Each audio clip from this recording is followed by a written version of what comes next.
we are very happy to be with Sarath Kumarasinghe, one of the foremost classical Esraj players in Sri Lanka. Welcome to Boston, Sarath. Thank you.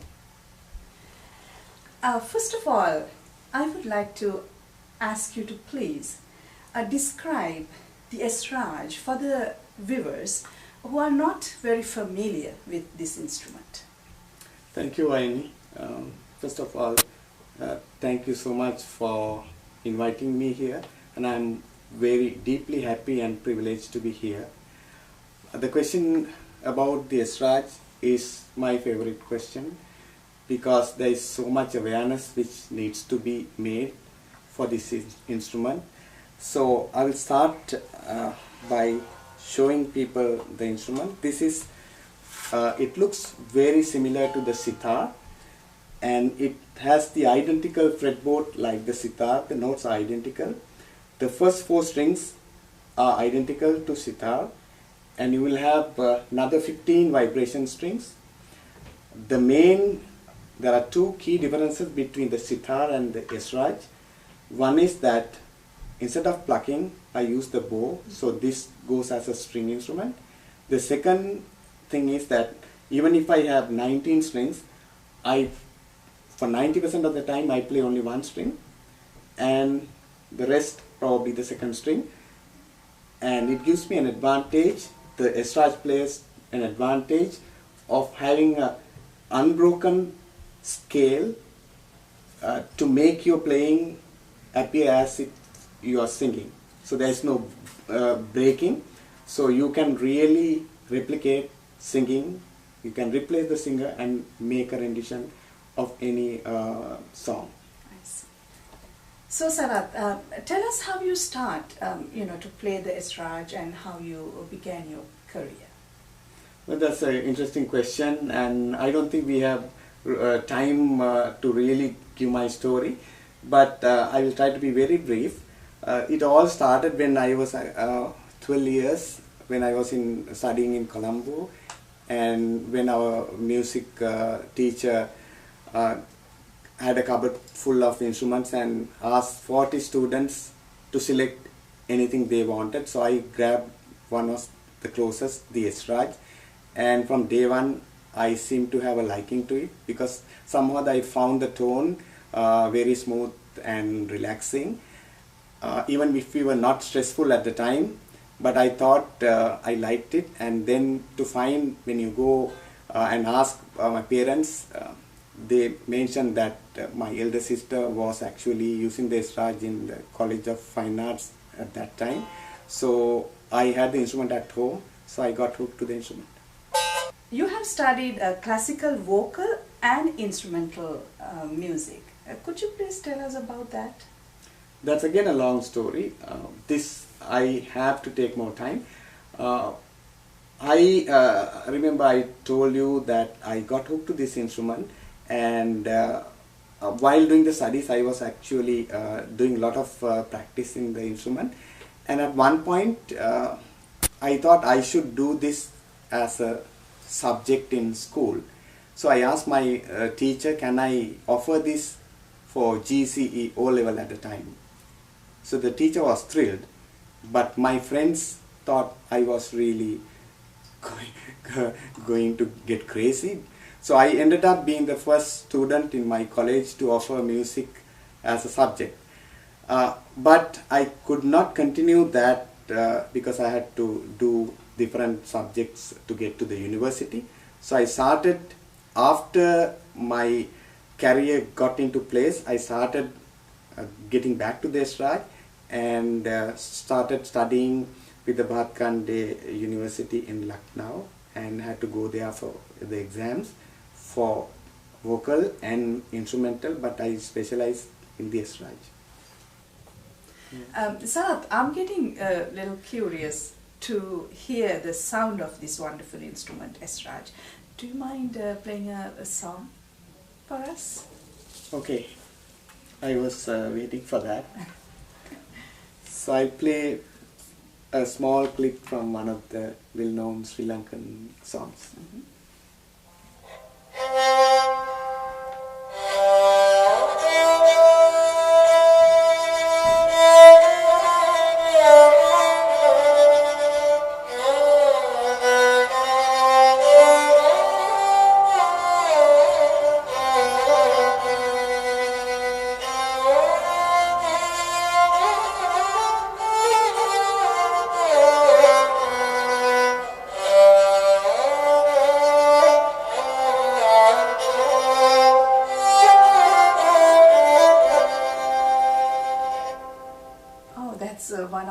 Pandit Amaradeva's songs, right? You're quite right.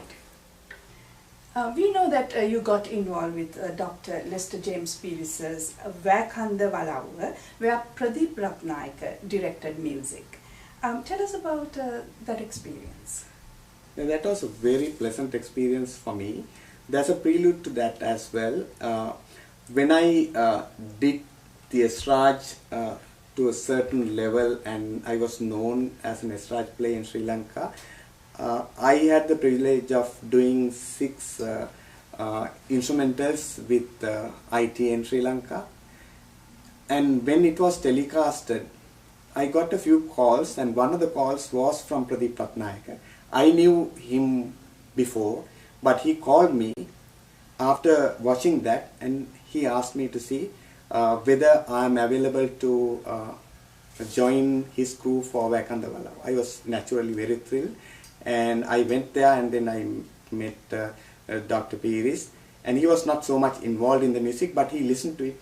I knew that he was impressed with the instrument, and that was a really good experience, and we became very good friends thereafter. Sarath, we know that you had your first Esraj instrumental concert, Sundaru Satsara, in 2004. Could you please talk about that? Yeah, with pleasure. That was again a very pleasant memory, but we had to struggle a lot in concept to get this materialized. Imagine trying to keep an audience for 2.5 hours without speaking a single word and with an unknown instrument. So a friend of mine who is actually an electrical engineer and a music lover and myself struggled for about 3 months to see how we can do this, and we got a program done. After that, within the next 3 months, we had the concert and the reviews were very good, and we had a repeat after 2 years again in Toronto.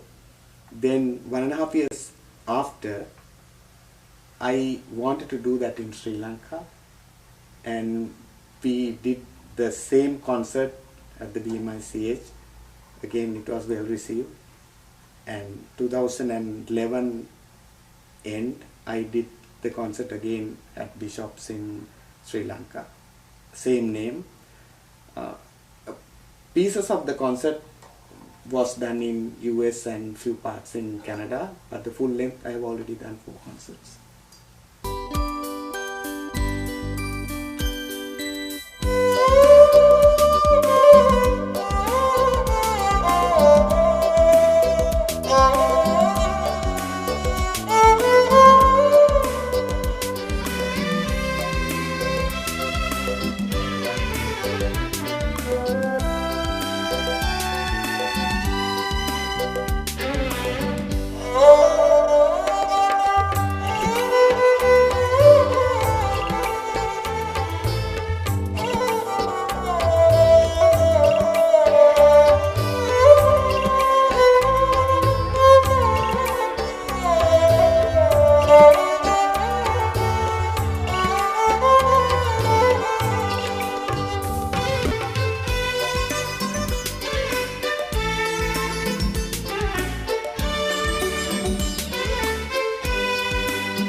us what was the format of this concert?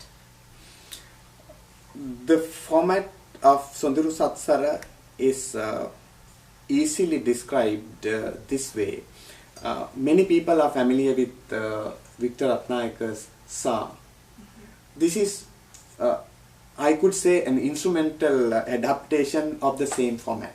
So there will be 22 to 24 instrumental numbers, but I got some well-known dancers to provide few dance items, and there were some visuals, and it was because I am an instrumentalist, there is no language barrier for me, so I was playing Sri Lankan melodies, South Indian, North Indian, and also Western melodies.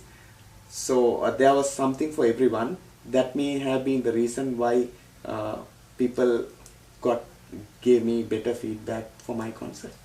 Have you done any CDs, Sarath? Yes, in fact, I have done 3 instrumental CDs by the same name, Sonduru Satsara, and 1 DVD of the concert which I had at the BMICH. We understand when you were in Sri Lanka, you met President Mahinda Rajapaksa. How did that meeting go? Well, I can tell you how the meeting went, but there was a big uproar after that meeting. All of my friends were asking, how did you meet him and why did you meet him and what were you telling him? I will tell you, I have told this to others. I wanted to meet him. I felt as a musician, you have right or a privilege to meet your leader. So I was trying to do that for a few years and I was successful in having an attendance. I just wanted to play for him. But I also had the privilege of giving him one message which I give to all the TV channels. Get this instrument to school kids, just like what we did. And I believe his response was very favorable. We know that you have your own school of music, named Satsara School of Music. We know that you have so many pupils. Can you talk about that, about the school? Good that you ask, Vayani. My school is not a very big school. I don't want it to be a big school. I know the people who are interested in music are a dedicated lot. You don't have a large number of dedicated people, so I try to specialize in one-on-one.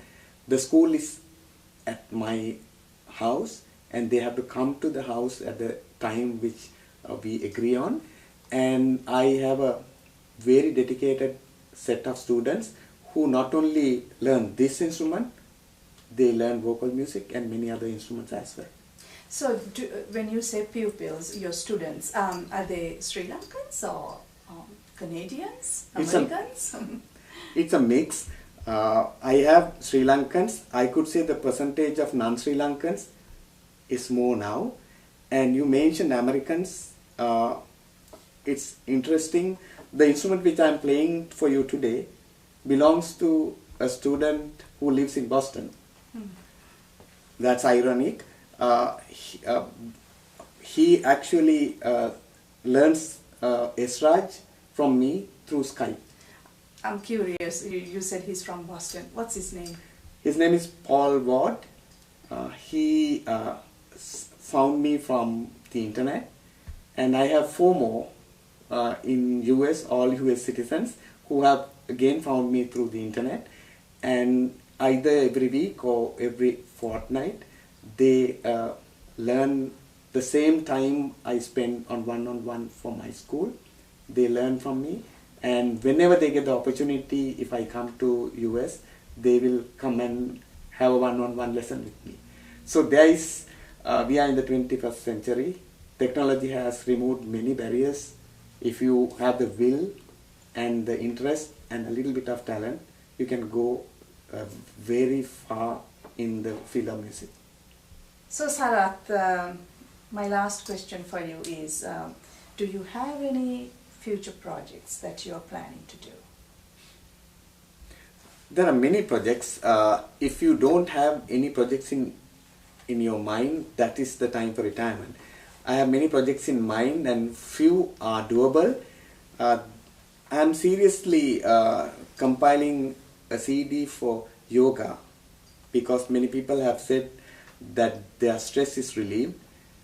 It's not really to market a CD, but there has been a demand. People have been requesting me to come up with some basic music CD for yoga. So I probably might do that before the end of the year. In addition to that, I like to promote so many kids as possible to perform on stage. Now whenever I perform on stage, I make it a point at least 5 or 6 kids are performing with me, either as duets or as chorus or as supporting, because they are the people who will at the end take this to the next generation. After we stop playing this, they have to take it and they have to teach others. That's the reason why I want a lot of kids to take this instrument, so that after a few years or a decade, there will be a revival of this instrument with the new generation. Sarath, as a Sri Lankan, we are very proud of you. We are proud of your work. Hope you continue to do your wonderful work with Sri Lankans, non-Sri Lankans around the world. And Boston Lanka would like to wish you all the very best. Thank you so much for inviting. Thank you so much for having me. And I wish the Boston Sri Lankan community also all the very best.